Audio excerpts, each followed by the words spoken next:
Nakasama ni Pangulong Rodrigo Duterte ang mga taga-Tondo sa kanyang unang hapunan bilang Pangulo kagabi. Ayon sa Pangulo, bukas ang Malacanang sa mga mahihirap na nais bumisita o maging sa mga nais makitulog doon. Ang ulat mula kay Marita Muahe.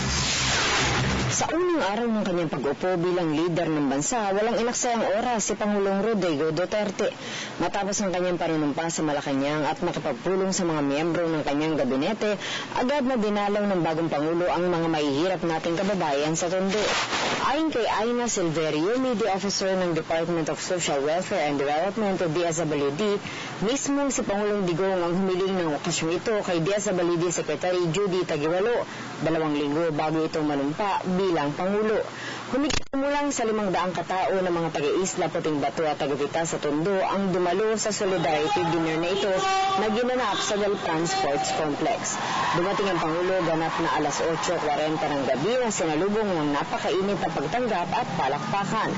Pagkadating ay agad itong nagsalita, muli ay tiniyak ni Duterte na hindi niya pababayaan ang mga mahihirap nating kababayan. Ayon dito, sisiguraduhin niya na ang pera at serbisyong dapat na mapunta sa mga tao ay mapupunta talaga sa mga mamamayan. Ito'y sa anyo ng edukasyon at sa kalusugan. Dagdag pa nito, pakikinggan at aaksyonan niya ang mga reklamong matatanggap niya. Higit sa lahat, muli ay binigyang din ito na lalabanan niya ang problema ng droga sa bansa. Kasabay ng pagpapaalala sa mga taga-Tondo na kung may kilala na gumagamit o nagtutulak ng droga, pagsabihan ng huminto dahil gagawin umano nito ang nararapat para masugpo ang droga sa bansa. Sinabi rin ni Duterte na kailangan magbago pero hindi lamang sa gobyerno, ngunit higit sa lahat pati sa mga tao. Bago umalis ang Pangulo ay nagbigay ito ng food pack sa mga dumalo na personal pa nitong inabot. Para sa Telebisyon ng Bayan, ako si Marita Muahe.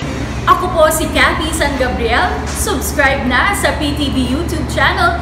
I-click lang po ang subscribe button.